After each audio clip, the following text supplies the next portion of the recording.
بسم اللہ الرحمن الرحیم۔ تیسرا حصہ حروف جارہ کا روزمرہ جملوں میں استعمال۔ جو حروف جارہ ہم نے پڑھ لیے ہیں عام جملوں میں بھی استعمال ہوتے، جو ہم عربی بولتے ہیں یا سیکھتے ہیں۔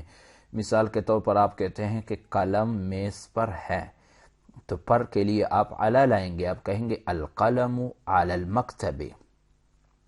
استاذ کلاس میں ہے، میں فی لائیں گے الاستاذ فی الصف۔ کاپی بیگ میں ہے، کاپی کو کہتے ہیں الکراسہ، بیگ کو کہتے ہیں حقیبہ، اور میں فی الکراسۃ فی الحقیبۃ، میں کراچی سے ہوں، انا میں کراچی سے ہوں، من کراتشی، وہ افغانستان سے ہے، ہوا من افغانستان۔ گھر سے مدرسے تک، گھر سے مدرسے تک، گھر سے من البیت الی المدرسۃ، من البیت الی المدرسۃ نصف ساعۃ۔ مثال آپ کہتے ہیں کہ گھر سے مدرسے تک آدھے گھنٹے کا راستہ ہے، تو آپ یوں کہیں گے من البیت الی المدرسۃ نصف ساعۃ، آدھے گھنٹے کا راستہ ہے۔ اس نے کیا کہا میرے بارے میں، ماذا قال، ماذا قال، اس نے کیا کہا عنی، میرے بارے میں۔ الحمدللہ، اللہ کے لیے، الحمدللہ تمام تعریفیں اللہ کے لیے ہیں۔ اچھا، ضمائر منفصلہ ان کے علاوہ قرآن مجید میں جن کے ساتھ بکثرت استعمال ہوئے ہیں وہ درج ذیل ہے۔ دیکھو، ایک تو ہم نے پڑھ لیا کہ کسی اسم کے ساتھ بھی آ سکتے ہیں، دوسرا ہم نے پڑھ لیا کہ ضمائر متصلہ حروف جارہ کے ساتھ بھی آ سکتے ہیں، جیسے کہ آپ کو بتا دیا لہو، لہما، لہم، علیہم، علیکہ، یہ سارے چیزیں ہیں۔ اس کے علاوہ بھی ابھی چونکہ یہ دورہ مختصر ہے تو ایک ایک چیز کو ہم صرف کچھ چیزیں اشارے کے ساتھ پڑھیں گے، زیادہ تفصیلی نہیں پڑھیں گے۔ قرآن مجید کے اندر وہ الفاظ جن کے ساتھ بہت کثرت سے ضمائر متصلہ آئے ہیں، ان میں سے ایک تو یہ ہے 6 سمتیں۔ 6 سمتیں ہیں ہمارے دائیں بائیں اوپر نیچے آگے پیچھے، یہ جو 6 اطراف ہے، سمت ہے۔ عربی میں سامنے کو کہتے امام، پیچھے کو کہتے خلف، اوپر کو کہتے فوق، نیچے کو کہتے تحت، دائیں کو کہتے یمین، بائیں کو کہتے شمال۔ تو آپ جہاں کھڑے ہیں آپ کے 6 اطراف ہے، اوپر نیچے آگے پیچھے دائیں بائیں۔ تو ان 6 الفاظ کے ساتھ بھی ضمائر متصلہ آتے۔ مثال میں ایک کے ساتھ پڑھتا ہوں، آپ نے سب کے ساتھ دہرانا ہے۔ امامہ، امامہما، امامہم، امامک، امامکما، امامکم، امامی، امامنا، یہ مذکر کے ضمائر آ گئے۔ امامہا، امامہما، امامہن، امامکی، امامکما، امامکن، امامی، امامنا۔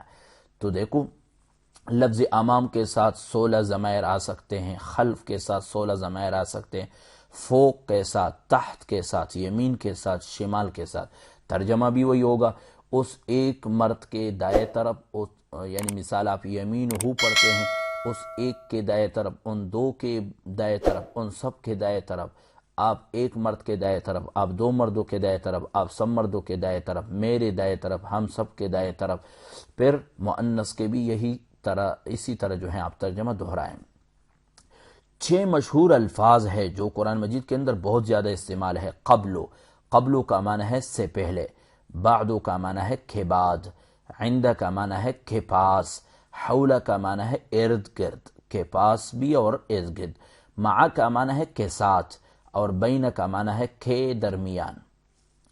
قبلو کا معنی کے سے پہلے، بعدو کا کے بعد، عند کا کے پاس، حول کا آس پاس، مع کا معنی ہے کے ساتھ، اور بین کا معنی ہے کے درمیان۔ ابھی یہ جو 6 الفاظ ہیں آپ قرآن مجید کے اندر آپ کو ملیں گے کہ اس کے ساتھ ضمائر متصلہ استعمال ہوئے۔ مثال کے طور پر میں مع کے ساتھ پڑھتا ہوں تو معہو، اس ایک مرد کے ساتھ، معہما، معہم، معک، معکما، معکم، معی، معنا، معہا، معہما، معہن، معکی، معکما، معکن، معی، معنا۔ ٹھیک ہے، 6 مشہور رشتے ہیں ہمارے، ابو امی اور بھائی بہن اور بیٹا اور بیٹی، یہ 6 مشہور رشتے ہیں۔ عربی میں والد کو ابن کہتے ہیں، اماں کو امن، بیٹے کو ابن، بیٹی کو بنت، اخن بھائی، اختن بہن۔